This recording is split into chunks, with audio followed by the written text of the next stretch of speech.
Hello everyone, welcome to sqadia.com, and in our final section of the benign lesion of the cervix, we will talk about the elongation of the cervix. In this, we will talk about what are the causes of elongation of the cervix, what's the clinical features of elongation of the cervix, and how the elongation of the cervix is treated. In this diagram, this is the cervix, and in how you can see it's a very, very big elongated cervix. Here, it's a big cervix. So, elongation of the cervix. We will talk now what are the different causes that can lead to this elongation.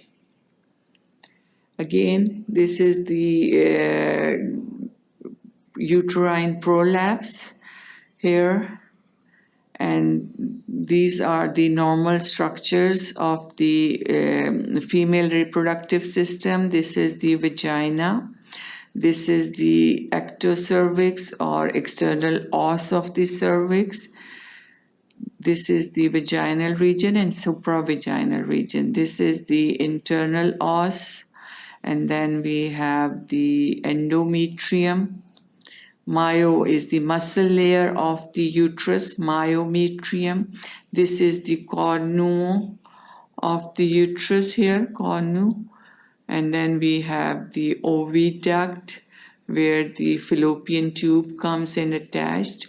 Then this is the fundus of the uterus, body of the uterus, and the peritoneal lining of the uterus.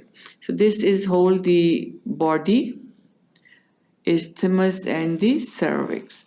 This is the uterine prolapse. Uterine prolapse is the coming out of the uterus, and in this, if you see, it's coming out through the vagina and we can see it outside. Uterine prolapse or the bulging out of the uterus is mainly due to the weakening of the ligaments or the muscles or tissues that keeps the uterus in place or keeps it inside the body. So prolapse is bulging or protrusion out of the viscera. Here uterine prolapse is usually of the different degrees, 4 degrees. In the first degree, usually the prolapse is not as much. It's usually inside the prolapse is just close to the coming out of the internal os. Then in the second degree, it's more coming down into the vagina. And then again, in the third, more prolapse of the uterus. And this diagram or in this picture, you can see the actual fourth degree uterine prolapse in which the whole cervix is coming or out of the vagina. And this is the fourth degree uterine prolapse with the uterus or the cervix coming out of the vaginal opening. Now, symptoms of the prolapse or elongation of the cervix is usually there is a feeling. Patient tells the doctor that there is feeling of something coming out.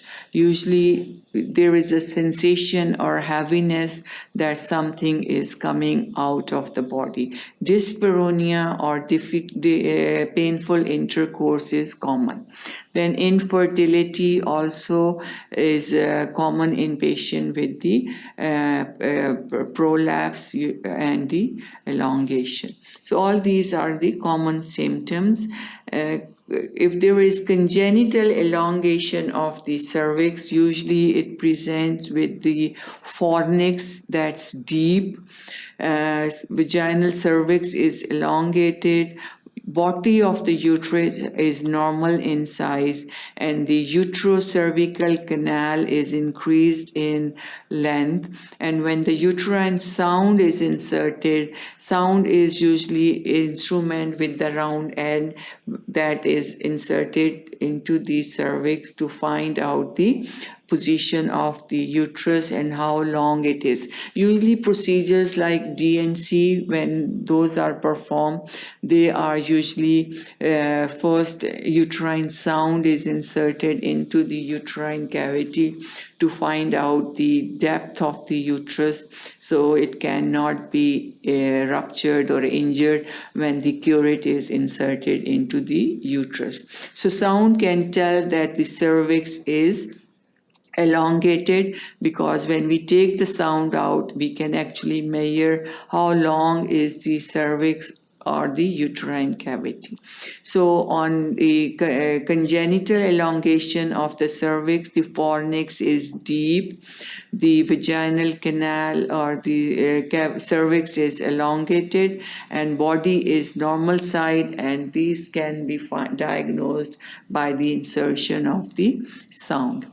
Then symptoms of the usually of the elongation of the cervix: infertility, dyspareunia, and patient complain of the mass or something coming out of the body. The treatment of the elongation of the cervix is if there is supravaginal elongation associated with uterine prolapse, usually the treatment is the same as for prolapse, usually Manchester repair. This repair, which is done for the repair of the prolapse or elongated cervix, is known as Manchester repair, in which the prolapse is inserted back into the body and then repair is done, so it should not be come out again. So it's in this the prolapse uterus is inserted back into the body and then repair is performed. In congenital elongation, excess length of the cervix is amputated, it's removed. In presence of congenital prolapse, cervicopexy. Cervicopexy has to be done, in which the cervix is inserted back into and it is pulled up and it is repaired. So these are the two main treatment options for the elongation of the cervix: if it is present with the prolapse of the uterus, or if it's alone. With the uterine prolapse, it is treated by Manchester repair, in which the prolapse is pushed back into the body and it is repaired.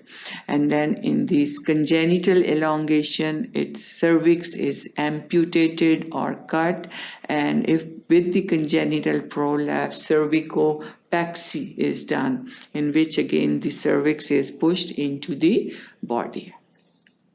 So that was all about the cervical prolapse or elongation of the cervix. If it is present with the uterine prolapse, treatment is Manchester repair. If elongation is just without the uterine prolapse, it is treated by the cervicopexy or by the cervical amputation. So thank you for watching sqadia.com.